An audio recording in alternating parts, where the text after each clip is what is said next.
Hello friends, मैं अमिता स्वागत करती हूँ अपने चैनल में इस अमिता में। तो वेलकम है मेरे चैनल में फ्रेंड्स। दोस्तों, जून के महीने चल रहा है और किसी किसी जगह में तो 50 डिग्री सेल्सियस तक पहुंच गया है। मैं उड़ीसा में रहती हूं और यहां के तापमान 48 डिग्री से भी ऊपर है। तो इसीलिए नाजुक से प्लांट्स इतने तापमान में सरवाइव नहीं कर सकते। कुछ प्लांट तो जल जाएंगे, कुछ ख़राब हो जाएंगे और बिल्कुल ही ख़त्म हो जाएंगे। तो इसीलिए फ्रेंड्स, मैं आज के साथ ऐसे कुछ टिप्स लेके आई हूँ जैसे कि आपके प्लांट्स भी इतने भीषण गर्मी में भी सरवाइव कर सके हैं। तो चलिए फ्रेंड्स, स्टार्ट करते हैं। पहले तो हमें शावरिंग करना है अपने प्लांट्स पे, दोनों टाइम शावरिंग करना है। शावरिंग करने से इसको ठंडक मिलता है प्लांट्स को और बहुत अच्छी ग्रोथ करता है। इसी भीषण गर्मी में भी इनको सर्वाइव करने के लिए ये मदद करता है शावरिंग करने से। फ्रेंड्स, हमको दोनों टाइम इनको नहलाना है बहुत अच्छी तरह से, जैसे कि ये भीग जाए, मिट्टी भी भीग जाए, इसके पत्ते भी भीग जाएं। तो ऐसे नहलाने से क्या होगा ना फ्रेंड्स, अब जो पत्ते जलने की जो डर रहता है ये कम हो जाता है। और इसी तरह देखिए, मैं जैसे नहला रही हूँ बहुत अच्छी तरीके से, ऐसे ही आपको नहलाना है। और ये आपको सुबह का टाइम और शाम को टाइम दोनों टाइम में आपको इसी तरह से आप पौधों को अच्छी तरह से नहला दीजिए पहले।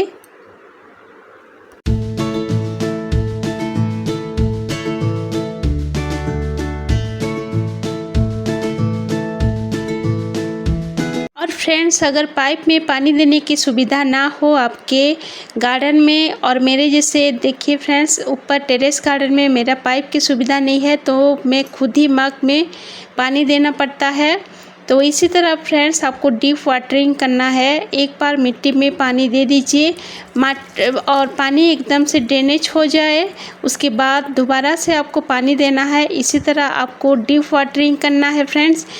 ड्रिप वाटरिंग की वजह से जड़ में जो नीचे की जड़ होता है उस तक पानी पहुंच जाता है और प्लांट सूखने की चांसेस बहुत कम रहता है। देखिए फ्रेंड्स, यहाँ पे मैं पानी दी हूँ, तो ये अगर जब ये ड्रेनेज हो जाएगा उसके बाद फिर से मैं पानी दे दूँगी तो अच्छी तरह से ये ड्रेनेज हो जाएगा पानी और एकदम नीचे की जड़ में भी पानी पहुंच जाएगा।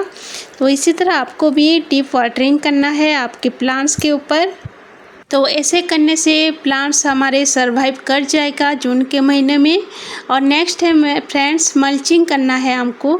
मल्चिंग माने इसके ऊपर चीज़ों से हमको ढकना है, मिट्टी को ढक देना है, जैसे कि मिट्टी डायरेक्ट सनलाइट में सूख ना जाए, उसके जो मॉइस्चर बना रहे। तो यहाँ पे मल्चिंग में हम कर सकते हैं यूज फ्रेंड्स। ये देखिए, नारियल का जो छिलका होता है ये मल्चिंग में काम देता है। इसी तरह आप मिट्टी के ऊपर इसी तरह बिछा दीजिए। बिछा देने के बाद देखिए फ्रेंड्स, ये क्या होगा, ये मिट्टी डायरेक्ट ये सूखेगा नहीं और ये मॉइस्चर को बना रखेगा। तो इसी तरह आप मल्चिंग कीजिए नारियल के छिलकों से और प्लांट को बचा सकते हैं इसी तरह से आप। तो इसके ऊपर हम अगर पानी डालते हैं तो ये वैसे भी गीला रहेगा, नारियल की छिलके और मिट्टी को भी मॉइस्ट करके रखेगा। नेक्स्ट है फ्रेंड्स, ऐसे हम अगर जो गार्डन सफाई करते हैं तो सूखे पत्ते वगैरह निकल आता है, तो ये भी हम डाल सकते हैं ऐसे मिट्टी के ऊपर। ऐसे बिछा करके हम डाल दीजिएगा तो क्या होगा, मिट्टी सूखेगा नहीं और प्लांट्स एकदम हरा भरा रहेगा, मेंटेन रहेगा और जो गर्मी को झेल सकेगा मिट्टी गीला होने के कारण। इसी तरह देखिए फ्रेंड्स, इसी पॉट में भी मैं सूखे के पत्ते देने वाली हूँ। ये बाद में कंपोस्ट भी हो जाएगा और प्लांट्स को हेल्दी ग्रो करने में भी मदद करेगा और मल्चिंग में भी काम आता है। तो सूखे के पत्ते आप फेंकेगा नहीं, इसी तरह मल्चिंग करके आप प्लांट्स के ऊपर दे सकते हैं। गर्मियों के मौसम में फ्रेंड्स, प्लांट्स को नज़दीक रखेंगे हम। नज़दीक देखने से क्या होता है कि प्लांट्स की मिट्टी सूखता नहीं है और एक दूसरे को वो मॉइस्चर देते रहते हैं। तो इसी तरह सारे प्लांट्स इतने गर्मी में भी सरवाइव कर जाते हैं। इसी तरह देखिए फ्रेंड्स, यहाँ पे मैं रखी हूँ रखी हूँ। देखिए फ्रेंड्स, इसी तरह हमको नज़दीक रखना है तो पानी देने में भी हमको आसानी हो जाएगा और मिट्टी भी सूखेगा नहीं। बहुत आसानी से ये सरवाइव कर सकते हैं इस तरह से। और देखिए इस तरह को हमें भी रखना है। और यहाँ पे मेरे चिली प्लांट है, ये सारे प्लांटर को मैं देखिए बहुत नज़दीक के रखती हूँ।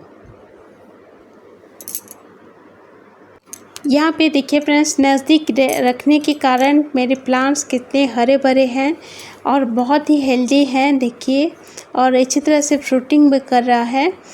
और अगर आपके यहाँ बहुत ज़्यादा गर्मी है, जब पत्ते जल रहे हैं, तो ऊपर आप फ्रेंड्स ग्रीन नेट वगैरह दे सकते हैं। और मेरे यहाँ पे तो छत है ऊपर, इसलिए मैं ग्रीन नेट नहीं दी हूँ। लेकिन आपके टेरेस में अगर छत नहीं है, ग्रीन नेट लगा दीजिए। ग्रीन नेट के वजह से ये मॉइस्चर बना रहेगा मिट्टी में और प्लांट सरवाइव कर जाएंगे।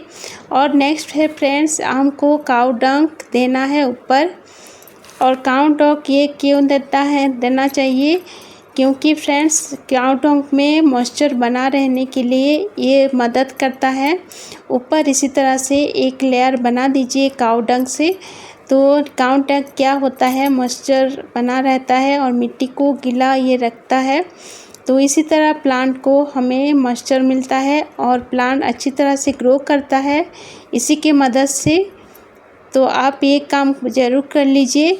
और फ्रेंड्स, पत्ते तो जलते हैं, पत्ते कुछ जल जाएंगे, ये प्रॉब्लम की बात नहीं है। पत्ते जलेंगे पर गिर जाएंगे, उसके बाद नए पत्ते आ जाएंगे, तो ये डरने की कोई बात नहीं है।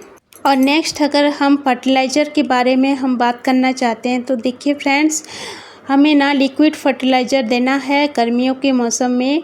सॉलिड फर्टिलाइज़र यानी केमिकल फर्टिलाइज़र नहीं देना है। इसी तरह से हम किचन वेस्ट मटेरियल को हम सोक कर सकते हैं 1-2 दिन के लिए। उसके बाद इसी तरह से पानी छान कर उसे नॉर्मल पानी डाइल्यूट करके हम दे सकते हैं मिट्टी में। तो इस लिक्विड फर्टिलाइज़र से ये बहुत अच्छा ग्रो करेगा। तो इसी तरह फ्रेंड्स, हम प्याज की छिलकों के भी हम लिक्विड फर्टिलाइज़र बना सकते हैं और अपने प्लांट्स में दे सकते हैं। ये भी ठंडा फर्टिलाइज़र है, इसमें नाइट्रोजन और फॉस्फोरस बहुत होता है, तो गर्मियों के मौसम में भी ये फ्रूटिंग एंड फ्लावरिंग करने में मदद करता है प्लांट्स को। तो ये ज़रूर डालिएगा फ्रेंड्स, प्याज के छिलके की लिक्विड फर्टिलाइज़र। और ये चाय पत्ती की लिक्विड फर्टिलाइज़र है, या इसको ना 1-2 दिन भिगा दीजिए पानी में और नॉर्मल पानी में डाइल्यूट करके आप दे सकते हैं। इसमें भी बहुत नाइट्रोजन की मात्रा होता है, तो ये भी प्लांट्स को सरवाइव करने के लिए मदद करता है। फ्लावरिंग करने में भी बहुत मदद करता है। जो समर फ्लावरिंग प्लांट्स होता है, इसको ज़रूर डालिएगा फ्रेंड्स। तो फ्रेंड्स, हम इस चीज़ों का अगर हम ध्यान में रखेंगे और अप्लाई करेंगे हमारे प्लांट्स के ऊपर, तो हमारे प्लांट्स जून के महीने में भी इतने भीषण गर्मी में भी सरवाइव कर जाएंगे और बहुत हेल्दी रहेंगे। तो अगर मेरी ये वीडियो आपको पसंद आए फ्रेंड्स, तो लाइक शेयर एंड सब्सक्राइब ज़रूर कीजिएगा। और मिलते हैं कोई न्यू वीडियो के साथ। चलती हूँ, bye friends, take care, bye.